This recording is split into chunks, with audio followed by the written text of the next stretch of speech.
आसिफ राजू सेठ के सुपुत्र अमान सेठ मेरे साथ हैं। नमस्कार, कैसे हैं आप? नमस्कार, अस्सलाम वालेकुम। मेरे बड़े अब्बा जो है still is a fantastic leader. मेरे अब्बा जो है he is the MLA right now. और फादर को आप मिनिस्टर के रूप में देखना चाहोगे? उन्हें उनका ड्यू मिले पॉलिटिक्स में। रिसेंटली आपकी शादी भी हुई। How is your married life going on? आपकी शादी हुई है? I am blessed to have a beautiful partner. धीमी धीमी हवाएं चलती हैं, जुल्फे लहराती हैं, ऐसे कुछ एक्सपीरियंस हुआ था? क्योंकि वो यूएस में थी और मैं बेलगाम में था तो हवा आते आते बहुत रुक गई कहाँ पर। According to you what is politics? पुराने लोग पानी के लिए लड़ते थे, पुराने लोग जमीन के लिए लड़ते थे। सच कहूँ तो अब भी हम पानी के लिए लड़ते हैं, अब भी हम ड्रेनेज के लिए लड़ते हैं, जो कि नहीं होना चाहिए। रोटी, कपड़ा, मकान, क्या इन सब चीजों को छोड़ के राजनीति कर सकते हैं? तो लड़ो तो एम्प्लॉयमेंट के लिए लड़ो, एजुकेशन के लिए लड़ो और अकाउंटेबिलिटी के लिए लड़ो। कांग्रेस क्या युवाओं को कन्वे करने में फेल हो रही है? कांग्रेस जैसी गवर्नमेंट जितना यूथ को सपोर्ट कर रही है, आई डोंट थिंक कोई दूसरी गवर्नमेंट करती है। लास्ट टाइम मैं पूछ रहा था आपसे जैद खान से कब मुलाकात होगी। हम कल ही मिले थे एक्चुअली। सतीश जारकिहोली साहब कहते रहते हैं कि राजनेता के बेटे को राजनीति में आना मजबूरी है, जरूरी नहीं मजबूरी है। मजबूरी पता नहीं है कि नहीं, बट इम्पोर्टेंट जरूर है।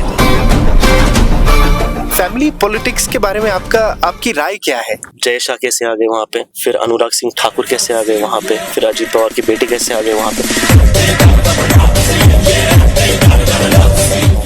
इस कार्यक्रम के प्रायोजक विनय कुमार तरीकेरे, महासचिव बेंगलुरु सेक्टर लोकसभा युव जनता दल। सह प्रायोजक Abhaya gold buyers, we give the highest price for the gold. 8861 600 600।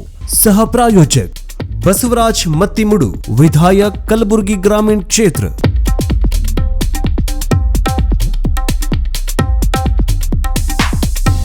नमस्कार, हेलो हिंदू में आप सभी का स्वागत है। मेरा नाम सैयद हिदायत है। आज मैं हूँ बेलगांव में। मेरे साथ एक अद्भुत व्यक्तित्व ज्वाइन हो रहे हैं आज कॉन्वर्सेशन के लिए। बेलगांव नॉर्थ के एमएलए आसिफ राजू सेठ के सुपुत्र अमान सेठ मेरे साथ हैं। नमस्कार, कैसे हैं आप? नमस्कार, अस्सलाम वालेकुम। Thank you for having me here हिदायत। मैं अद्भुत हूँ या नहीं ये तो आपको ही पता है, लेकिन it feels good to be here. Thank you. Amazing. Belagavi की राजनीति जो है टोटली डिफरेंट है कंपेयर टू अदर डिस्ट्रिक्ट्स। आप किस तरह देखते हो राजनीति को? बेलगावी, स्पेशली बेलगावी नॉर्थ, एक काफी अर्बन सेंटर बन गया है। तो एजुकेशन बहुत प्रायोरिटी पे है, specially from the past 2.5 years। तो जब एजुकेशन बढ़ता है किसी भी इंसान की लाइफ में, चाहे वो घर से हो, कॉलेज से हो, स्कूल से हो, वो व्यक्ति का थॉट प्रोसेस भी वैसे ही बदलता है। Correct. और एजुकेशन आने की वजह से बहुत लोग अवेयर हो गए हैं, स्पेशली द यंगस्टर्स, कि उन्हें पता है कि क्या कर रहे हैं लोग, क्या चल रहा है पॉलिटिक्स में। प्लस सोशल मीडिया की अवेयरनेस इतनी है। Correct. तो ये एक मेन रीजन है कि आप अपने लीडर्स को अकाउंटेबल रखते हो, specially in this region. That's what I feel. According to you what is politics? That's a very good question. तो पॉलिटिक्स मेरे हिसाब से एक बहुत ही ज्यादा रिस्पॉन्सिबिलिटी भरा प्रोफेशन है। And the reason I say that is because क्योंकि पावर बहुत आती है पॉलिटिक्स के साथ इफ यू आर इलेक्टेड, लेकिन वो पावर के साथ जैसे कहते हैं ना रिस्पॉन्सिबिलिटी आती है, रिस्पॉन्सिबिलिटी बहुत आती है। और आपके पास पावर आप कैसे इस्तेमाल करोगे, वो पावर से आप खुद को बढ़ाओगे, या वो पावर से आप आपके साथ में लोगों को बढ़ाओगे, या वो पावर से आप सबको साथ में लेकर आगे चलोगे। करेक्ट। एक बहुत ही इंपॉर्टेंट चीज है कि आप लोगों की लाइव्स बदल सकते हो। अनफॉर्चुनेटली इस दौर में भी काफी ज्यादा पॉपुलेशन को बेसिक नेसेसिटीज नहीं है उनके पास। करेक्ट। चाहे वो रोड्स हो, चाहे वो ड्रिंकिंग वाटर हो, चाहे वो गटर्स हो। I know this is very trivial, लेकिन जब तक आपके पास ये सब नहीं होगा तो आप आगे कैसे बढ़ेंगे? करेक्ट। तो if you are dedicated in your profession of politics and if you start changing these things, तो एक बहुत ही नोबल प्रोफेशन हो सकता है। ऑफ कोर्स उसके साथ आप भी बढ़ेंगे। ऐसे नहीं है कि मैं लोगों को बढ़ा रहा हूँ और मैं खुद नहीं बढ़ रहा हूँ। आप खुद भी बढ़ेंगे, लेकिन उसके साथ आप एक सोसाइटी बिल्डर जैसे हो जाएंगे। और जब आप सोसाइटी बिल्ड करते हो, आप नेशन बिल्ड करते हो। That is my thought process. Amazing sir. लोग कहते हैं हम चांद पे जा रहे हैं, लेकिन रास्तों में चलने के लिए रास्ता ही ठीक नहीं रहता बहुत सारी जगह पे। मतलब एक तरफ साइंस की और ध्यान, दूसरी तरफ बेसिक नीड्स को लोग कॉमेडी की तरह लेते हैं। अरे आज भी ये तुम लोग कहते हो कि रोटी कपड़ा मकान, क्या इन सब चीजों को छोड़ के राजनीति कर सकते हैं? राजनीति करना नहीं करना वो एक पर्सनल चॉइस होता है, लेकिन जैसे आपने कहा कि एक तरफ चांद पे जा रहे हो और एक तरफ बेसिक नेसेसिटीज नहीं है। That's what I just said. इतना बड़ा गैप जो है वो ब्रिज करना हमारे लिए सबसे इम्पोर्टेंट चीज है। करेक्ट। तो जब तक हम वो गैप ब्रिज नहीं करेंगे तो ना ही हम चांद पे सफल होंगे जाके और ना ही हम धरती पे सफल रहेंगे। We have to draw that gap, bridge that gap between the richest of the richest and the poorest of the poorest. So that will only happen जब हम education को बढ़ावा देंगे, जब हम सबको साथ में लेकर चलेंगे और जब हम basic necessities, क्योंकि जब आप घर में ही comfortable नहीं हो तो आप खुद के ऊपर कैसे concentrate करोगे? Correct. That is what I feel. Correct sir. हर राजनेता को एक ब्लूप्रिंट रहता है कि लाइफ में मुझे ऐसे करना है, जनता के लिए ये करना है, एजुकेशन सिस्टम के लिए ऐसे करना है। आपका वो थॉट प्रोसेस क्या है लोगों के शिक्षा मतलब उनके एजुकेशन के लिए हो या फिर हेल्थ सेक्टर के लिए हो? that's बहुत अच्छा क्वेश्चन है आपका। मेरे लिए पॉलिटिक्स स्पेशली रिलीजन के साथ मिक्स नहीं होना चाहिए। That is the start of it. जब आप पॉलिटिक्स को रिलीजन के साथ मिक्स करोगे दो चीज होंगे। अगर आप अच्छा काम नहीं भी कर रहे हो तब भी आपके जो रिलीजन के लोग हैं वो आपको सपोर्ट करेंगे। और अगर आप अच्छा काम कर भी रहे हो, जो लोग आपके रिलीजन के नहीं हैं वो आपको सपोर्ट भी नहीं करेंगे। तो आपका फिर प्रोग्रेस सिर्फ आपके इलेक्टोरेट के ऊपर डिपेंड करेगा और आपके रिलीजन बायस के ऊपर डिपेंड करेगा। तो for me removing religion out of politics वो सबसे इम्पोर्टेंट चीज है। दूसरी इम्पोर्टेंट चीज है कि हम पीछे कभी कभी क्यों रहते हैं, क्योंकि अनएम्प्लॉयमेंट की वजह से। और अनएम्प्लॉयड क्यों रहते हैं? क्योंकि हमारे पास बेसिक एजुकेशन नहीं है। तो everything I feel starts with education. चाहे वो आप घर में तालीम दो, चाहे वो आप स्कूल में तालीम दो, चाहे वो कॉलेज में, सबके पास वो अपॉर्चुनिटी नहीं होती कि वो स्कूल को जाए या कॉलेज को जाए। लेकिन अब इतने ज्यादा प्रोग्राम्स आ चुके हैं कि गवर्नमेंट स्कूल्स भी इतने इम्प्रूव हो चुके हैं, तो आप बेसिक एजुकेशन तो ले ही सकते हो।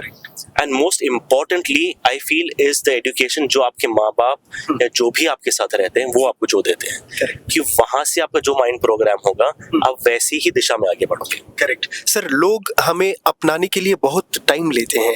आप किसी के बेटे हो इसलिए अपनाते नहीं, आपकी भी एक क्वालिटी रहनी चाहिए। उसके लिए बहुत सारे एग्जाम्पल्स हैं, जब बहुत सारे लोग इलेक्शन में खड़ के हार भी चुके हैं। लोग आपको मतलब कैसे अपना लिया लोगों ने आपको? अगर मैं ऑनेस्ट रहूंगा तो मैं वो मुकाम पे पहुंचा भी नहीं हूँ। And I be very honest कि मुझे बहुत प्रिविलेज मिला है, क्योंकि मैं जो फैमिली से आता हूँ, मेरे बड़े अब्बा जो है he has been a fantastic leader, he still is a fantastic leader। मेरे अब्बा जो है he is the MLA right now and he has been known as the most selfless person in politics। तो वो एडवांटेज मुझे definitely मिलता है और वो मुझे किक स्टार्ट डेफिनेटली रहता है कि मैं जितना भी बोलूंगा नहीं यार मैं खुद से कर रहा हूँ, मैं खुद के साथ लोगों नहीं, मुझे ऑलरेडी ये पुश तो मिला है। अब मैं ये पुश को लेके कहाँ जाता हूँ वो मेरे ऊपर है। और इन फ्यूचर लोग मुझे कैसे देखेंगे, लोग मुझे किधर पहुंचाएंगे, वो मेरा रिजल्ट होगा। ये मेरा रिजल्ट बिल्कुल नहीं है, क्योंकि मेरे अब्बा पावर में है, मेरे बड़े अब्बा ने इतना सब कुछ किया, उसके लिए मुझे ये बेनिफिट्स मिल रहे हैं। That's what I feel. Generation to generation political changes बहुत रहते हैं। मतलब पुराने लोग पानी के लिए लड़ते थे, पुराने लोग जमीन के लिए लड़ते थे, पुराने लोग किसान के लिए लड़ते थे। नई जनरेशन किस चीज के लिए लड़ती है और नई जनरेशन की डिमांड्स क्या है? एज ए यूथ आपने देखा ही होगा कि लोग क्या चाहते हैं। सच कहूँ तो अब भी हम पानी के लिए लड़ते हैं, अब भी हम ड्रेनेज के लिए लड़ते हैं, जो कि नहीं होना चाहिए। आहिस्ते आहिस्ते कम हो रहा है वो, I am not saying no, लेकिन ये पहले हमें निकालना चाहिए। और जो ये जनरेशन को लड़ना चाहिए उनको लड़ना चाहिए एजुकेशन के लिए Correct. और एम्प्लॉयमेंट के लिए। जब आपके पास ये दो चीज आएंगे जिंदगी में तब आपको किसी के भी ऊपर डिपेंड करना नहीं पड़ेगा, चाहे वो आपके घर वाले हो, चाहे वो कोई पॉलिटिशियन हो, चाहे वो कोई बिजनेसमैन हो। Okay When you empower yourself, जब आप आपकी खुद को बिल्ड करोगे, अपने आप को बिल्ड करोगे, तब आपके पास ये दुनिया बहुत बड़ी है और बहुत ज्यादा स्कोप है आगे बढ़ने के लिए। तो लड़ो, तो एम्प्लॉयमेंट के लिए लड़ो, एजुकेशन के लिए लड़ो और अकाउंटेबिलिटी के लिए लड़ो, ये तीन चीजें के लिए। Get your rights. Okay. बहुत सारे राइट्स हैं, हमारा कॉन्स्टिट्यूशन हमें बहुत सारी चीजें देता है जो कि हम अवेयर नहीं है फिलहाल में। करेक्ट। तो try and gate aware of that, include yourself in politics. हम कहते हैं कि यार ये पॉलिटिक्स है, हमें दूर रहना चाहिए, मैं भी यही सोचता था। लेकिन जैसे जितना मैं अवेयर हो चुका हूँ फिलहाल में, जितना मैंने खुद को अवेयर किया है, तो आई अंडरस्टैंड कि अगर मेरी सोच बीच में नहीं आएगी, अगर आपकी सोच बीच में नहीं आएगी, अगर किसी और की सोच बीच में नहीं आएगी, तो ये जो प्रीवेलिंग सोच है ये कैसे बदलेगी? करेक्ट। तो we need to include our views, जितना भी छोटा हो, जितना भी बड़ा हो, इंक्लूड योरसेल्फ इन इट, और फिर आप देखो कैसे बदलाव आता है। ओके सर, बहुत सारे सीनियर लीडर्स मेरे साथ बात करते हैं, वो लोग कहते हैं कि पॉलिटिक्स से घिन आती है अब, क्योंकि पहले की तरह नहीं रहा सिचुएशन। बहुत सारे सीनियर लीडर्स, चाहे BR पाटिल हो, एम.वाई पाटिल जी हो, हालात क्यों ऐसे बदलते जा रहे हैं पॉलिटिक्स के? डेफिनेटली जो लोगों का परसेप्शन है पॉलिटिक्स के बारे में, ये बहुत बदल चुका है। Correct. मेरा खुद का बदल चुका है। और जो सीनियर लीडर्स कहते हैं वो डेफिनेटली ट्रू है, क्योंकि उन्हें जो तजुर्बा है, उनके पास जो एक्सपीरियंस है, उसको तो आप रिप्लेस नहीं कर सकते। करेक्ट। मेरे ख्याल से आज का जो पॉलिटिक्स है वो हंगर फॉर पावर बहुत ज्यादा है, करेक्ट। और वो नीड टू सर्व बहुत कम है। जब आपका नीड टू सर्व बढ़ेगा, need to serve the public, जब आपको पता चलेगा कि आप क्या क्या कर सकते हो पॉलिटिक्स में रह के, ना कि आप क्या क्या करना चाहते हो पावर में आके, तब वो परसेप्शन हमेशा बदलेगा। तो इफ दिस जनरेशन अगर ये अपने आप को इंक्लूड करेगा और कहेगा कि यार हम हमारी जिंदगी भी बदलेंगे, हमारे बाद में जो जनरेशंस आएंगे उनकी भी जिंदगी बदलेंगे, बट पेशेंट रहकर, ना कि किसी और के एमएलए को जाके या किसी और में पार्टी में जाके चलो वहां हमें ये मिल रहा है हम वहां जाते हैं, हमें यहाँ ये मिल रहा है हम यहाँ जाते हैं। नहीं, आपकी आइडियोलॉजी रखो, आप सोचो कि आपके लिए, आपके लोगों के लिए और आपके देश के लिए जो सही है, वो आइडियोलॉजी पे आप चलो और फिर देखो कितना बदलेगा पॉलिटिक्स फिर से। करेक्ट सर, बहुत सारे यूथ्स का जो ट्रेंड है वो टोटली बीजेपी के साथ है। मतलब आप जहां भी देखो, जिस भी स्टेट में देखो, ट्रेंड कांग्रेस के खिलाफ जाता ही रहा है। कांग्रेस क्या युवाओं को कन्वे करने में फेल हो रही है, या फिर वो कन्वे करने का प्रोसेस ही गलत है? आई थिंक ये एक परसेप्शन बन चुका है, specially through the media, specially through जो स्पीकर्स हैं आजकल। मैं क्यों बोलता हूँ, क्योंकि अगर आप देखें कर्नाटका में हमने, कांग्रेस गवर्नमेंट ने यूथ के लिए स्पेशली एक स्कीम लाई है, ग्रेजुएट्स की, युवा निधि। आप मुझे एक बात बताइए कि किधर आपको ऐसी स्कीम मिली है यूथ्स के लिए, यूथ एम्पावरमेंट के लिए? कौन सी स्टेट ने आपको एक स्कीम दी है ऐसी? कोई भी नहीं। जो भी आपको स्कीम देते हैं, समझो लाडली बहना दिया या जो भी वगैरह वगैरह स्कीम्स हैं, वो भी स्कीम्स आते हैं, 6 महीने चलते हैं, इलेक्शन जीतने के बाद फिर बंद हो जाते हैं। आप महाराष्ट्र देखिए, आप दिल्ली देखिए, आप कोई भी और स्टेट देखिए, Karnataka is the only state जिसने गारंटी स्कीम्स दिए हैं आपको इलेक्शंस के पहले और इलेक्शंस के बाद में आज भी निभा रहे हैं। हाँ, कभी कभी 1 महीना स्किप हो जाता है, 2 स्किप हो जाता है, बैकलॉग हो जाते हैं, उसका मतलब नहीं कि आपको आगे के महीने नहीं मिलेगा। वो जो बैकलॉग भी मिलेगा और जो प्रेजेंट मंथ का है वो भी मिलता है आपको। करेक्ट। तो I think this is a perception which needs to be changed. अगर आप ऑन ग्राउंड फैक्ट्स देखोगे तो कांग्रेस जैसी गवर्नमेंट जितना यूथ को सपोर्ट कर रही है for education purposes, for any other women empowerment purposes, I don't think कोई दूसरी गवर्नमेंट करती है। ओके लोग इस स्कीम को इस तरह डिस्क्राइब करते हैं कि ये लोगों को डिपेंडेंट बना रहे हैं, इंडिपेंडेंट नहीं। एक हद तक वो सही है, लेकिन अगर दूसरे परसेप्शन से आप देखोगे तो जैसे आपने भी कहा, जैसे मैंने भी कहा, हमारे पास बेसिक नेसेसिटीज फिलहाल में नहीं है। करेक्ट। जो आप रोटी कपड़ा मकान ऐसे बोलोगे, तो अगर आपके पास ये नहीं है तो आप आपके दूसरे एस्पेक्ट्स पे कैसे फोकस करोगे? करेक्ट। जो कांग्रेस गवर्नमेंट फिलहाल में कर रही है वो सिर्फ एक सपोर्ट देगी आपको। करेक्ट। और आपको आगे बढ़ना है तो खुद से ही बढ़ोगे आप। Correct. आप चाहिए 2,000 रुपए है, 2,000 रुपए में आप अपना घर नहीं चलाओगे। 2,000 रुपए में आप सिर्फ अपने आप को सपोर्ट करोगे आगे बढ़ने के लिए। Correct. जब तक आप काम नहीं करोगे वो 2,000 रुपए कोई भी फायदे के नहीं है। आपको बस में फ्री राइड्स है विमेन के लिए सिर्फ, क्योंकि काफी बार ऐसे होता है कि जो मेल अर्निंग मेंबर है वो अपने ज्यादा शेयर नहीं करता जो भी अर्न करता है। तो अगर एक औरत अगर एक महिला को किधर भी जाना है तो वो अभी उनके लिए उपलब्ध है स्कीम। Okay. तो this is a very supportive scheme rather than a dependent scheme, that's what I feel. लोग बहुत सारे लोग मतलब एजुकेटेड लोग स्पेशली कहते रहते हैं कि आजकल नेता सोशली जो काम करते हैं वैसे नेता नहीं रहे, जात पात के नेता आजकल क्रिएट हो रहे हैं, ऐसे कुछ डिस्क्राइब किया जा रहा है। कर्नाटका में भी वैसे ही है, वो कलिगा कम्युनिटी, लिंगायता कम्युनिटी का एक लीडर, कुरुबा कम्युनिटी का एक लीडर, कम्युनिटी बेस पे क्यों लीडर्स क्रिएट हो रहे हैं? आई थिंक ये हमेशा से रहा है।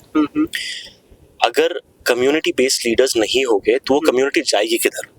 पॉइंट 1।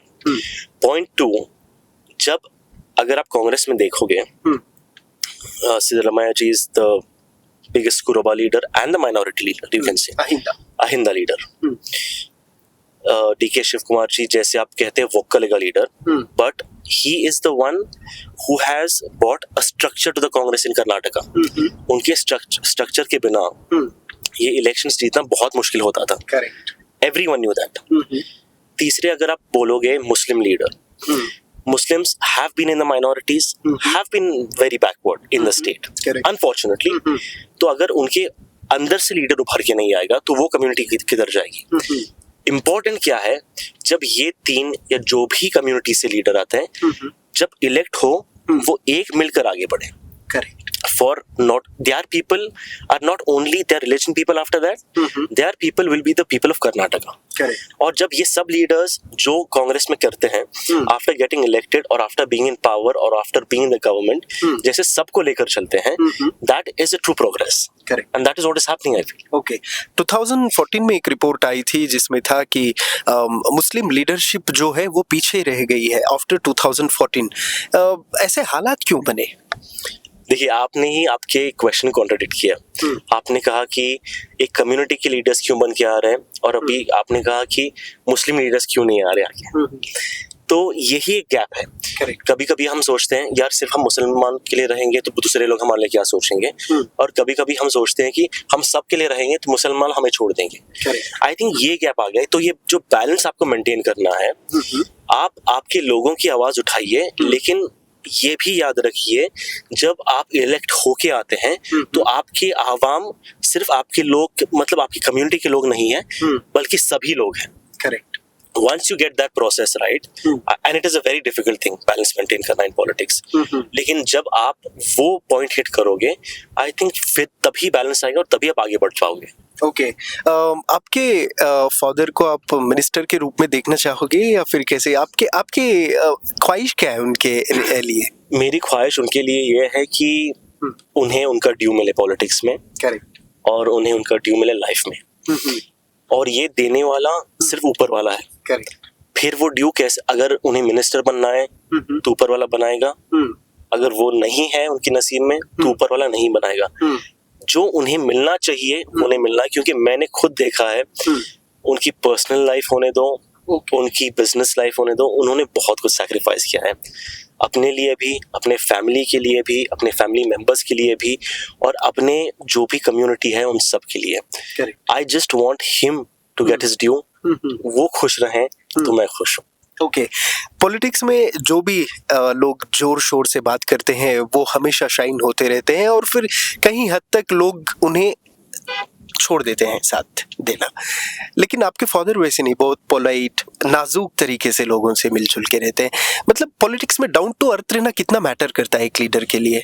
सर, सिर्फ पॉलिटिक्स में नहीं, बल्कि अगर आप लाइफ में डाउन टू अर्थ नहीं रहोगे तो फिर आप जिधर भी जाओगे आपके सामने इंसान एक रहेगा और आपके पीछे एक रहेगा। Correct. And I don't think वो रह के फायदा है। Politics is just a part of life. जो लाइफ का आपका ब्रॉडर पर्सपेक्टिव है, जो आपको अपने आप के लिए बिल्ड करना है ट्रेजर, करेक्ट, वो तभी बिल्ड होगा जब लोग आपके सामने भी उतना ही अच्छा बोलेंगे और आपके पीछे भी आपको उतना ही डिफेंड भी करेंगे और आपके लिए अच्छा भी बोलेंगे। तो जो आपने कहा ये जोर से बोलना और सब, नहीं, किसी की स्टाइल होती है जोर से बोलना, वो ठीक है। अगर आप एक्ट करोगे कि मैं कैमरा के लिए बोलूंगा, ऐसे बोलूंगा, ऐसे बोलूंगा, मैं वायरल हो जाऊंगा, आप उठने के वक्त के लिए वायरल हो जाओगे, लेकिन आपका अगर थॉट प्रोसेस वैसे नहीं है ना, तो आप आगे नहीं बढ़ोगे। तो आई थिंक जो आपको नेचुरली आता है वैसे रहना सबसे इम्पोर्टेंट है, और उतार चढ़ाव सबको आएगा। ये मुझे पापा ने भी सिखाया है और ये मुझे मेरी कौम भी सिखाती है, ये मुझे मेरा मजहब भी सिखाता है। तो अगर आप वैसे ही जब ऊपर हो नहीं रहोगे तो आपको जब नीचे आओगे बहुत मुश्किल पड़ेगी आपको। इंशाल्लाह पावर में आप रहोगे आज, कल नहीं रहोगे। The best way to be in power according to me is to never feel that you are in power. जब आपको ऐसे लगता है कि यार पावर है ही नहीं, तो आप आज भी वैसे ही रहोगे, कल भी वैसे ही रहोगे, और I think that's the best way to be. Recently assembly में आवाज उठा रहे थे सब बेलगांव के एमएलएस कि हमें सेपरेट स्टेट चाहिए, नॉर्थ कर्नाटका के लिए नाइंसाफी बहुत हो रही है। आपने ऑब्जर्व किया है कि वो क्या नाइंसाफी है, किस तरह की नाइंसाफी हो रही है नॉर्थ कर्नाटका के साथ? इंक्लूडिंग कांग्रेस पार्टी के एमएलए ने भी आवाज उठाई थी। राजू खागे साहब तो रो रहे थे सेशन में। जी, मेरी नॉलेज इसमें लिमिटेड है, तो मैं लिमिटेड ही आंसर दूंगा आपको। बट अगर आप ब्रॉडर ओवरव्यू से देखोगे, फ्रॉम नॉट आज से, लेकिन कहीं मतलब फ्रॉम इयर्स एंड डेकेड्स, जो भी मेजर डेवलपमेंट है, जो भी मेजर फंडिंग है, जो भी मेजर इंडस्ट्रीज है, that has always been towards the upper part of Karnataka, towards south Karnataka, towards bigger cities, Bangalore होने दो, मैसूर होने दो, वो रीजन में ज्यादा डेवलपमेंट हमेशा हुआ है। अगर आप फैक्ट्स भी देखोगे, अगर आप स्टैटिस्टिक्स भी देखोगे, वैसी है। Employment is very low here, industries are very low here. For that example, मैंने प्रियंक खरगे सर से भी बात की है, who is the IT minister. Just this week मेरे अब्बा ने मुझे उनसे बात कराई, and we should be meeting him next week regarding a meeting and a memorandum about an IT park in Belagavi. Because हमारे लोग, अगर आप देखोगे, at least around 40 to 50% of the educated skilled youth all leave Belgaum and go to either Bangalore or Pune or Mumbai or Hubli for that matter. इतने सालों तक यही चलते आया है, तो हमें भी हमारे घर में रहना है यार, और हमारे घर में रह के, हमारे होम टाउन में रह के हमें भी जीना है। तो we are going to meet him and he has been very kind to us. हाँ, मैंने उन्हें बोला था कि sir just give us 5 minutes, there are about 500 people who want to come and meet you to submit a memorandum at the assembly. उन्होंने बोला नहीं, तुम ये अपॉर्चुनिटी वेस्ट मत करो, next week I will come to you and we will book a hall, get everyone and we will have a proper discussion for half an hour. उन्होंने खुद ने कहा। So if this is what a leader is, who wants to listen to you. तो hopefully next week we should have a constructive discussion and Belagavi के लिए, employment के लिए, skilled youth के लिए कुछ करना हमारी प्रायोरिटी है, और hopefully we should do something about it. हर किसी को एक ख्वाहिश रहती है कि मैं भी एक अच्छा लीडर बनूं। यूथ के लिए मतलब स्टार्टिंग स्टेज में क्या कुछ क्वालिटीज रहनी चाहिए? मतलब वो पॉलिटिक्स में अगर एंटर कर रहा है तो बेसिक क्या चाहिए उसको? मेरे हिसाब से अवेयरनेस चाहिए। अवेयरनेस का मतलब मैं ये कहूँगा कि जो हो रहा है, जो दिखाया जा रहा है, सिर्फ उसके ऊपर भरोसा मत कीजिए। आपका खुद रिसर्च कीजिए। अगर ये लीडर ऐसे बोल रहा है कि अरे इन्होंने ऐसे किया, उन्होंने वैसे किया, आप उनके खिलाफ जाओ, तो हमेशा सच नहीं होता। आप रिसर्च कीजिए क्या है, आप खुद से अवेयर होइए, आप खुद को एडुकेट कीजिए, फिर आप डिसीजन लीजिए किसको फॉलो करना है। Awareness is the prime importance. लोगों के साथ रहना is very very very important, क्योंकि लोग के बिना आप कहीं भी नहीं बढ़ सकते। And thirdly, it is, I think, having a very definitive ideology. आपको कैसे आगे बढ़ना है, आपको रिलीजन की बेसिस पे आगे बढ़ना है, वो पॉलिटिक्स करनी है, आपको डेवलपमेंट के हिसाब से आगे बढ़ना है, और आपको क्या करना है पॉलिटिक्स में जाके. These three are very important according to me. Okay, last time मैं पूछ रहा था आपसे जैद खान से कब मुलाकात होगी. परसों ही मुलाकात हुई. तो मतलब क्या कुछ डिस्कशन किया? क्या आप लोगों ने सिनेमा के बारे में डिस्कशन किया या फिर पॉलिटिक्स के बारे में डिस्कशन किया? कैसे? जी, हम कल ही मिले थे एक्चुअली. और Zaid he had come down अपनी जो अगली फिल्म है कल्ट के लिए, वो प्रमोशंस के लिए यहाँ आए थे, and I was the one who was helping him out. एक प्रोग्राम भी हुआ था हमारे यहाँ पे. लेकिन वो बहुत क्लियर है कि उसे पॉलिटिक्स से कुछ लेना देना नहीं है. He is purely into films and into acting, और उसका फोकस पूरा वहाँ पे है. तो I love cinema as well, I love acting as well. तो हमारा जो भी डिस्कशन था इसी ओर के हिसाब से था, ना ही पॉलिटिक्स के मतलब ओवरव्यू से. इनफैक्ट निखिल कुमार स्वामी के मैटर में भी ऐसे ही था. वो सिनेमा के अलावा पॉलिटिक्स में कभी नहीं आएंगे, खत्ते नहीं आएंगे, ऐसे ही था. लेकिन आना ही पड़ा क्योंकि सतीश जारकीहोली साहब कहते रहते हैं कि राजनेता के बेटे को राजनीति में आना मजबूरी है, जरूरी नहीं मजबूरी है. मजबूरी पता नहीं है कि नहीं, बट इम्पोर्टेंट जरूर है. करेक्ट. सेकेंडली, मैं हमेशा कुरान में ये सेइंग है, और मैं ये सेइंग को बहुत बिलीव करता हूँ, he is the best of planners. मतलब Allah is the best of planners.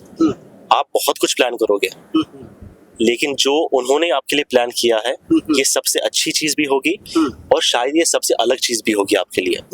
तो do what ever you can, जो आपके हिसाब से आप कर सकते हो वो आप करो, and leave the rest to God. फिर आप पॉलिटिक्स में जाओगे, आप एक्टिंग में जाओगे, आप बिजनेस में जाओगे, कुछ भी चलेगा. ओके. आपको बहुत इंस्पायरिंग कौन लगता है पॉलिटिकल करियर में? किसको आप इंस्पिरेशन की तरह एक्सेप्ट करते हो और किसको ज्यादातर फॉलो करते हो आप? मैं आपको लाइफ के हिसाब से भी बोलूंगा, पॉलिटिक्स के हिसाब से भी बोलूंगा. जी.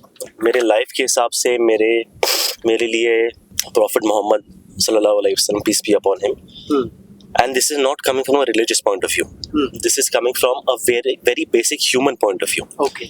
अगर आप उनके लाइफ के टीचिंग्स देखेंगे, अगर आप उनकी जिंदगी देखेंगे, वो आपको सब कुछ सिखाते हैं. वही जिंदगी में आपको कैसे सब्र रखना है, आपको कैसे लोगों के साथ बर्ताव करना है, आपको कैसे जीना है बेसिकली. तो ये सबसे इम्पोर्टेंट है, और ये मेरे सबसे बड़े इंस्पिरेशन और बड़े आइडल है. And political wise, I think my father is a huge inspiration for me, my uncle is a huge inspiration for me, because they have been very selfless. तो I think this is what I feel. Okay. मतलब यहाँ पे family politics ज्यादातर चालती में रहती है, क्योंकि जोल्ले फैमिली हो, जारकीहोली फैमिली हो, या फिर सवदी फैमिली हो, खत्ती फैमिली हो, इस तरह की फैमिली पॉलिटिक्स के बारे में आपकी राय क्या है? तो बेसिकली आप नेपोटिज्म कह रहे हैं इसको, विच इज देयर, आप डिनाई नहीं कर सकते इसे. लेकिन अगर लोग आपको पसंद नहीं करेंगे तो आप आगे नहीं बढ़ेंगे. As simple as that. फिर वो एक्टर हो या पॉलिटिक्स में हो या कहीं भी हो, जब तक लोग नहीं चाहते कि आप आगे आए, क्योंकि politics is only about that, जब तक लोगों का सपोर्ट नहीं रहेगा आप आगे नहीं बढ़ोगे, और जिस दिन आप आगे नहीं बढ़ोगे आप खुद से पीछे हट जाओगे. As simple as that. तो थोड़े एरियाज में नहीं, पूरे देश भर में है ये. अगर नॉमिनेट होते हैं वो एक अलग बात है. जैसे अब देखिए कि अभी बीजेपी का बहुत ही बड़ा स्लोगन है कि फैमिली पॉलिटिक्स नहीं करना. फिर जय शाह कैसे आ गए वहां पे, फिर अनुराग सिंह ठाकुर कैसे आ गए वहां पे, फिर अजीत पवार के बेटे कैसे आ गए वहां पे. एम्पल एग्जांपल्स हैं. अगर आप स्केल्स देखोगे वहां ज्यादा है, लेकिन उनका एक परसेप्शन बन गया है. तो I think it is there in every field. It is only how that individual manages to deliver on those expectations. That's what I feel. Okay. Asif Raju सेठ फाउंडेशन के थ्रू क्या कुछ लोगों के लिए करने के लिए पॉसिबिलिटीज हो रहा है? हमारा फाउंडेशन स्टार्ट होके I think it's almost a little more than a year, और इस एक साल में हमने बहुत कुछ अचीव किया है. We wanted to start a rehab center, but that has वो अब तक पॉसिबल नहीं हुआ है because of few challenges. लेकिन उसके अलावा हमने be it free cataract surgeries, हम at least around 45 people के लिए free cataract surgeries करा है हमने. be it education. That पापा का सबसे important aspect after getting elected has been education for the girl child especially and for everyone. So we have helped at least around 200 to 250 youngsters in filling their fees, in going ahead with the education. Affordable healthcare. Correct. जिनके पास उतने पैसे नहीं हैं for an important operation या कुछ भी, we have help them in that aspect. I can not give you the exact figures right now क्योंकि वो हमारे ऑफिस पे है, but education, health care have been the prime importance, and also making Belagavi green, which is very important at the moment. हम Green Savers, जो कि एक बहुत ही उम्दा ऑर्गेनाइजेशन है, we have teamed up with them in plantation. वो slowly चल रहा है लेकिन वो फिलहाल में प्रोग्रेस भी कर रहा है, and keeping the city clean is a very important aspect for us. So these three things from our foundation is a very important aspect in our first year. Okay. हमेशा मुझे ये लगता है कि बेलगांव को कभी न्यू फेसेस या new leaders की दिक्कत ही नहीं आती, क्योंकि एक तरफ राहुल जारकीहोली है, दूसरी तरफ मृणाल हेब्बाळकर है, और एक तरफ आप है। मतलब लीडरशिप क्वालिटी ब्लड में ही आ जाती है आपके यहाँ बेलगांव में। जैसे मैंने आपको कहा, मेरे अब्बा फिलहाल में एमएलए है, उन्होंने बहुत काम किया है पॉलिटिक्स में, और उसका बेनिफिट मैं आज ले रहा हूँ। ये मैं कह पाऊंगा अगर मैं लीडर हूँ या नहीं हूँ जब लोग मेरे ऊपर भरोसा करना स्टार्ट करेंगे। आज वो मेरे ऊपर भरोसा इसलिए करते हैं क्योंकि वो मैं उनका बेटा हूँ। तो probably a few years down the line अगर मैं तब भी ऐसे ही रेलेवेंट रहूंगा, अगर तभी लोग ऐसे ही मुझे प्यार देंगे और ऐसे ही मेरे ऊपर भरोसा करेंगे, तब वो क्वेश्चन का आंसर आपको खुद मिल जाएगा। करेक्ट। मैं रिसेंटली पोस्ट देख रहा था, यूथ आइकॉन बोल के एक पोस्ट था जिसमें आप, मृणाल हेब्बाळकर और जैद खान खड़े हो। जी, वो एक्चुअली कल का ही है। और जैसे मैंने कहा कि लोगों का प्यार है, करेक्ट, लोगों की बहुत मोहब्बत है। आई थिंक एक कनेक्शन बन चुका है उनके साथ, और वो कनेक्शन को कायम रखना हमारी रिस्पॉन्सिबिलिटी भी है, करेक्ट, और हमारी खुशनसीबी भी है। करेक्ट। हर कोई इंसान जब कोई फील्ड में जाता है या फिर कोई फील्ड को सेलेक्ट करता है तो उसके पीछे एक बहुत बड़ा रीजन भी रहता है। पॉलिटिक्स आप जब चूज किया इसको तो क्या था माइंड में आपके? मैं अगर कहूँगा कि मैंने पॉलिटिक्स को बिल्कुल चूज नहीं किया तो आप हंसोगे, लेकिन मैं बिल्कुल खिलाफ था कि मेरे अब्बा इलेक्शंस लड़े at the first place. Okay. मैं देख चुका था कि कितना स्ट्रेन आता है उसकी वजह से, करेक्ट, लेकिन उन्होंने वो डिसीजन लिया, लोगों की मांग थी, और थैंक्स बी टू गॉड, अल्हम्दुलिल्लाह हम जीते, बहुत ही प्यार मिला लोगों से। और उसके बाद मैं एक्चुअली फुली इन्वॉल्व हो गया पॉलिटिक्स में उनको मदद करने के लिए। और तब जितना मैंने देखा कि हम कितना फर्क ला सकते हैं एक की जिंदगी में, हम कितना उन्हें वो एक लेवल या क्वालिटी ऑफ लाइफ सुधार सकते हैं, इम्प्रूव कर सकते हैं, तब से मुझे पता चला कि पॉलिटिक्स कितना इम्पोर्टेंट है हम सब के लिए, और यूथ का उसमें होना कितना इम्पोर्टेंट है। क्योंकि दो एस्पेक्ट्स होते हैं, एक जो हम कहते हैं सीनियर लीडर्स, और एक जो यूथ लीडर्स, दोनों उतने ही इम्पोर्टेंट हैं। यूथ में वो जोश है, ऑफ कोर्स उन्हें वो यूथ में जो उनका जो थॉट प्रोसेस है उन्हें पता है, लेकिन जब तक आपके पास वो तजुर्बा नहीं होगा जो एक सीनियर लीडर पास हो, आपके पास वो एक्सपीरियंस नहीं होगी, तब तक आप बहुत पीछे रहोगे। छोटा एग्जांपल दूंगा। हमें कहते हैं कि अब तक कहते आ रहे हैं जब भी हम कॉलेज में है, स्कूल में, ये आपकी सबसे अच्छी जिंदगी है, मजा करो, इससे अच्छे दिन और नहीं देखोगे आप। हम बोलते हैं अरे यार ये बोलते रहते हैं। जब हम कॉलेज या स्कूल लाइफ खत्म करके हम आगे बढ़ते हैं तब हमें पता चलता है अरे यार बात तो सही थी। तब सबसे बड़ी प्रॉब्लम हमारी सिर्फ एग्जाम होती थी, वो टेंशन था। अब तो इतने सारे टेंशन आते हैं जिंदगी में। तो ये भी एक्सपीरियंस ही आया ना उनके, क्योंकि दे वेंट थ्रू दैट, और अभी हम अब हमें वो दिखा रहे हैं कि देखो वैसे ही दूसरे इंस्टेंसेस होते हैं जब हमें वो बोलते हैं कि ये चीज ऐसे है, वो चीज वैसे हो सकती है, ध्यान रखो। तो वो यूथ की एक रिस्पॉन्सिबिलिटी है, वो एक्सपीरियंस को लेके आगे बढ़े, और जो हमारी यूथफुलनेस है, जो हमारा मतलब पॉइंट ऑफ व्यू है, वो एक एक्सपीरियंस लीडर के साथ मिला के साथ में मिलके गवर्नेंस में आ गया है। Correct, that's what I feel. Correct sir. एक राजनेता या फिर उनकी फैमिली बहुत कुछ सैक्रिफाइस करती है, चाहे वो टाइम मैनेजमेंट में हो या फिर कोई भी फैमिली फंक्शंस हो, उसमें कभी कभार मौका ही नहीं मिलता जाने के लिए। ये सब चैलेंजेस आप भी बहुत करीब से देख के रहे होंगे शायद। कभी कभी आपने मिस किया है आपके फादर की प्रेजेंस कोई ऐसे फैमिली फंक्शंस में हो या फिर आपके बेहद स्पेशल दिन में? सर मिस तो मैं बहुत करता हूँ, रोज मैं हार्डली उन्हें मिलता हूँ, स्पेशली सेशन के टाइम तो मैं दिन में मेरे ख्याल से मैक्स टू मैक्स 5 या 10 मिनट मिलता हूँ उनको मैक्सिमम। लेकिन मुझे पता है क्योंकि उनके पास एक रिस्पॉन्सिबिलिटी है और इतने लोगों का भरोसा उनके ऊपर है, करेक्ट, ताकि वो उनका काम और हम सब का काम करें।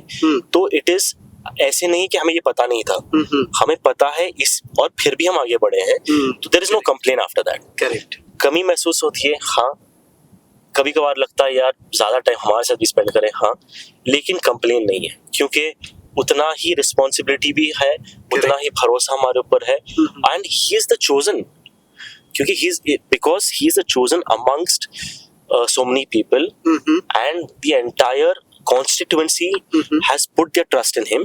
तो फिर यार उससे बड़ी चीज और कुछ हो ही नहीं सकती, तो I'm absolutely fine होता है। करेक्ट। आपने हिंदी सिनेमा में भी काम किया है, बहुत सारे शॉर्ट फिल्म्स भी किया है आपने, स्पेशली उरी के बारे में बात करना ही पड़ेगा। कैसे मिला उरी का वो आपको अपॉर्चुनिटी? तो उरी एक बहुत ही इंटरेस्टिंग चीज हुई थी, मतलब उरी में मैं पहले शॉर्ट फिल्म्स करता था और थिएटर करता था बॉम्बे में और उसके थ्रू मुझे एक ऑडिशन मिला उरी के लिए। ओके, जिसमें ऑडिशन भी अच्छा गया, I got selected for it. और मेरा रोल था एक मेजर का एक्चुअली। करेक्ट, लेकिन मिड शूट मैं इंजर्ड हो गया, आई ब्रोक माई एंकल और मेरा लिगामेंट टेयर्स हो गया पैर में, तो मैं मिड शूट ही मुझे शूट छोड़ना पड़ा था और उसके वजह से जो भी मेरा रोल था वो भी कट हो गया, क्योंकि अगर मैं आधे शूट में रहूंगा और आधे में नहीं रहूंगा तो कुछ फायदा होता नहीं है, मतलब सेंस ही नहीं बनता। करेक्ट, तो it was a bitter sweet experience कि पहली मूवी मिल गई, इतनी अच्छी मूवी मिल गई और बीच में ही पैर टूट गया, शूट भी नहीं कर पाया, लेकिन काफी सीखने को मिला। पेशेंस अगेन, परसिवियरेंस और छोड़ देना यार, मतलब जो होता है अच्छे के लिए होगा, वो सोच के आगे बढ़ना, बेसिकली ये सिखाया मुझे उरी ने। ओके। सिनेमा में अभी भी काम करने का इंटरेस्ट है या फिर कन्नड़ा इंडस्ट्री में कोई ऑफर आया था आपके लिए या फिर आपने कभी ट्राई किया कन्नड़ा इंडस्ट्री में भी काम करने के लिए? काम करने का तो बहुत इंटरेस्ट है, सिनेमा हमेशा मेरा पहला प्यार जैसे कहते हैं वो है और वो ही रहेगा।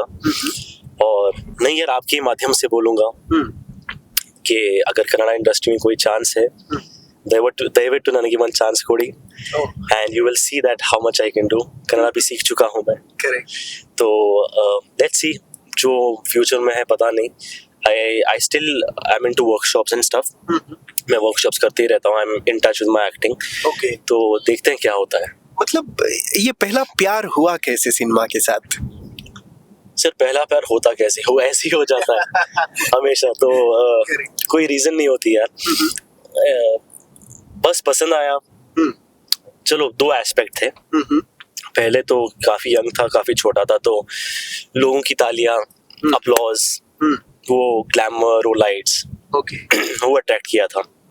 फिर जैसे मैं एक्टिंग में गया, जैसे मुझे वो आर्ट फॉर्म पता चला, ओके, तो वो कितना लिबरेटिंग होता है, क्योंकि हम कॉन्स्टेंटली लोग हमें जज करते हैं। करेक्ट, क्या बात कर रहे हो, किसी को भी बोल रहा हूँ मैं, सिर्फ मुझे ही नहीं, क्या बात कर रहे हो, कैसे रह रहे हो, कैसे बर्ताव कर रहे हो। लेकिन एक्टिंग में जब आप एक किरदार निभाते हो तो आप वो किरदार निभा रहे हो, आप खुद नहीं हो, आपको कोई जज नहीं कर सकता। और वो एक बहुत ही लिबरेटिंग एस्पेक्ट है, बहुत ही फ्री एस्पेक्ट है लाइफ में, इसलिए शायद मुझे एक्टिंग इतना पसंद है। ओके, बॉलीवुड में कैसे है बॉन्डिंग आपका? मतलब कौन से स्टार आपके बहुत करीबी हैं, ऐसे कुछ शेयर कर सकते हैं? नहीं, मैं कोई स्टार्स मेरे करीब नहीं है। हाँ, विक्की कौशल जो है वो एक दोस्त कहूंगा उन्हें जरूर, लेकिन ऐसे नहीं कि बहुत ही करीब है। बाकी मेरे दोस्त लोग तो हैं वहाँ पे, लेकिन कोई स्टार्स वास तो नहीं है। ओके। लोग कहते हैं मुंबई बहुत रुलाती है, रुलाने के बाद बहुत कुछ देती है। मुंबई ने कभी आपको रुलाया है या फिर बहुत कुछ दिया है? सर जिंदगी भी रुलाती है, जिंदगी बहुत कुछ देती है। Correct. वैसे मुंबई भी वैसी ही है। Mumbai is truly a city of dreams. Mumbai एक ऐसी सिटी है जो आपको हमेशा प्यार देगी, करेक्ट, उसमें कोई डाउट नहीं है। हाँ, आपको मेहनत बहुत करनी पड़ेगी। करेक्ट, आप भरोसा नहीं करेंगे मेरी इस बात पे, लेकिन मैंने कम से कम, मैं मजाक नहीं कर रहा, कम से कम 1500 से 2000 ऑडिशंस दिए मैंने। होता हूँ, एंड तक जाता हूँ, रिजेक्ट हो जाता है, तो मेंटली आपको बहुत स्ट्रांग होना पड़ता है। करेक्ट, और एक टाइम के बाद में हो जाते हो आप, क्योंकि that is a part of the game. तो अब क्या मिलेगा क्या नहीं मिलेगा ये फ्यूचर में पता चलेगा, लेकिन सिखाया बहुत कुछ है मुंबई ने, वो डेफिनेटली बोलूंगा। सब्र सिखाया है, जो आपके पास है उसके लिए खुश रहो, खुश नसीब रहो, वो सिखाया है, और ऐसे बहुत सारी चीजें सिखाई। ओके। एमएलए का बेटा बनना कोई मामूली बात नहीं रहती। अपना ही एक अंदाज रहता है, अपना ही एक जज्बा रहता है। मतलब क्या स्कूल लाइफ में भी वही रुबाब था? कैसे? तब भी कोई रुबाब नहीं था, अब भी कोई रुबाब नहीं है। मैं जैसा तब भी था। अगर आप लोगों को पूछो, मैं बोल रहा हूँ इसलिए मेरे ऊपर मत भरोसा करो, आप लोग को पूछ सकते हैं कि जैसे मैंने कहा, the best way to be in power और to enjoy power is to not feel that you are in power. मैं वो हमेशा कैरी करता हूँ, शायद कभी कभार ऊपर नीचे हो जाए, लेकिन वो हमेशा दिमाग में रख के आगे बढ़ता हूँ। तो हाँ यार, पावर आज है, कल नहीं होगी, परसों होगी, उसके ऊपर आप डिपेंड मत करो। Okay. आपको इतनी सारी चीजें और मिले हैं लाइफ में। इतनी अच्छी फैमिली है, इतने अच्छे दोस्त है, इतनी अच्छी हेल्थ है, हर चीज से खुदा ने आपको नवाजा है, उसमें आप खुश रहो। ओके। सर, हर कोई जो यूथ लीडर रहता है अपना एक कॉन्स्टिट्यूएंसी पिक कर लेता है। मैं यहाँ काम करूंगा, मैं ये लाऊंगा, मैं ये करूंगा। आपने कोई पर्टिकुलर क्षेत्र चुना है आपने? नहीं सर, मैं मेरे ख्याल से वो मुकाम पे नहीं हूँ फिलहाल में। ओके। लेकिन जो भी मेरे अब्बा का काम होता है, क्योंकि वो अकेले हर चीज नहीं कर सकते, उन्हें बैंगलोर में भी रहना पड़ता है, बेलगाम में भी रहना पड़ता है, फंड्स के लिए भागा दौड़ी इतनी करनी पड़ती है। तो जब भी या जो भी उनका काम होता है वो मैं फॉलो अप करता हूँ यहाँ पे, स्पेशली ऑन ग्राउंड। तो लोगों से जाके उनके एरियाज में मिलना, उनकी तकलीफ जानना, या यूथ से कनेक्टेड रहना, वो मेरी रिस्पॉन्सिबिलिटी है। Electoral politics no idea yet, लेकिन ये फिलहाल में मेरा फोकस सिर्फ लोगों से एक राब्ता कायम करना, वो इम्पोर्टेंट है मेरे लिए। ओके। बिजनेस के बारे में अगर हम बात करें तो क्या करते हैं बिजनेस आप? हमारा मेनली ट्रांसपोर्टेशन एंड लॉजिस्टिक्स है, apart from a few other things. तो इंडस्ट्रियल गुड्स का जो ट्रांसपोर्टेशन होता है, जो लॉरीज ट्रांसपोर्ट होते हैं, वो उसका पूरा ऑपरेशंस और उसका पूरा A to Z जो मेंटेनेंस और सब होता है, वो उसका ख्याल मैं रखता हूँ। एंड वो बिजनेस मैं देखता हूँ, बिकॉज पापा भी बिजी होते हैं, उन्हें टाइम नहीं मिलता है बिजनेस के लिए, तो वो पूरा एस्पेक्ट मैं देखता हूँ। ओके। सर, हर किसी को एक गोल रहता है कि बचपन से ही सोच के रखते हैं, यस मैं ये बनूंगा, मैं ये करूंगा। आपने क्या सोचा था और क्या हुआ? अगर मैं कहूँ कि मेरा फिलहाल में ऐसे कोई पर्टिकुलर गोल नहीं है, आप भरोसा करोगे, बट ऐसे honestly I just take life by the day. मुझे खुद को जज करना इतने जल्दी मेरे ख्याल से is not a very wise thing. Correct. तो काम करो, कीप योर हेड डाउन, चाहे वो एक्टिंग में हो, चाहे वो पॉलिटिक्स में हो, चाहे वो बिजनेस में हो, रगड़ते रहो। जो भी आपका काम करना है आप वो करो, इवेंचुअली आपको रिजल्ट मिलेगा। आपके लाइकिंग के हिसाब से मिलेगा, नहीं मिलेगा वो अलग बात है, लेकिन I think hard work, consistency and discipline, ये तीन चीजें अगर आप रखेंगे साथ में, तो आप जो भी आपका गोल होगा वहां रीच करोगे। ओके। रिसेंटली आपकी शादी भी हुई, तो मेरा सवाल है, how is your married life going on? आपकी शादी हुई है? नहीं हुई है? कोई प्लान्स है? मे बी 27 में शायद। ऑफ कैमरा डिस्कस करूंगा आपके साथ, नहीं, but honestly I am blessed to have a beautiful partner, and she has been nothing but supportive to me, and alhamdulillah I am very happy, okay, and content in life, and may it always be like this, हमेशा इंशाल्लाह ऐसे ही रहे। Okay. Cinema में एक मतलब हम screen पे देखते हैं कि पहली बार मुलाकात करने के वक्त धीमी धीमी हवाएं चलती हैं, वो जुल्फें लहराती हैं, ऐसे कुछ एक्सपीरियंस हुआ था? कोई मन में गाना चल रहा था उनको देखने के बाद? तो जो हमारा पहले संपर्क हुआ, जो कांटेक्ट हुआ, ओके। Was online. और ये जो धीमी हवा आप बोल रहे हो, वो मेरे ख्याल से पॉसिबल नहीं था, क्योंकि वो यूएस में थी और मैं बेलगाम में था। तो हवा आते आते बहुत रुक गई कहाँ तो। ओके। हालांकि इट वाज आई अंडरस्टैंड जब लोग कहते हैं कि यार बटरफ्लाइज इन द स्टमक, सब कुछ अच्छा लगता है। हाँ, मुझे भी वैसे ही फील हुआ। ओके। एंड बहुत ही अच्छा वक्त था, और इंशाल्लाह वो ही वक्त कंटिन्यू करना भी एक होप है, और इंशाल्लाह वैसे ही आगे बढ़ेंगे अल्लाह की मर्जी से। ओके। लव मैरिज है या फिर arrange? You can say it is arranged cum love. पहले ऑब्वियसली फैमिलीज की तरफ से मिले हम, okay. And I think we fell in love after that. कभी प्यार हुआ था स्कूल डेज में? ये इंटरव्यू एक बहुत ही अलग रुख ले रहा है। आई थिंक इसका सवाल ना थोड़ा अलग होगा, क्योंकि हम हमारे हर फेज में लाइफ के करेक्ट। प्यार हमारे लिए बहुत ही अलग डेफिनेशन रखता है। कॉलेज में अलग होते हैं, कॉलेज में अलग एक डेफिनेशन होता है, फिर आप थोड़ा आगे बढ़ोगे, वो एक डेफिनेशन अलग होगा। एक कभी कभार इंसान के साथ कितना कंफर्टेबल हो गए उसके हिसाब से आप प्यार देखते हो। कभी कभार एक बटरफ्लाइज इन द स्टमक, वैसे वो प्यार हो गया। तो प्यार हुआ नहीं हुआ ये सेकेंडरी है, अब मैं प्यार में हूँ ये प्राइमरी है मेरे लिए, and that is where I leave it at. Okay. आपके मतलब फादर को क्या ख्वाहिश है आपके बारे में? कि हर फादर को एक मतलब उनके ही एक ड्रीम्स रहते हैं कि ऐसे बनना है मेरे बेटे को, ऐसे रहना है, ऐसे करना है उसको। कभी उन्होंने शेयर किया है आपके साथ? इस एस्पेक्ट में भी मैं बहुत लकी हूँ, क्योंकि उन्होंने मुझे कभी प्रेशराइज्ड फील नहीं कराया। ओके।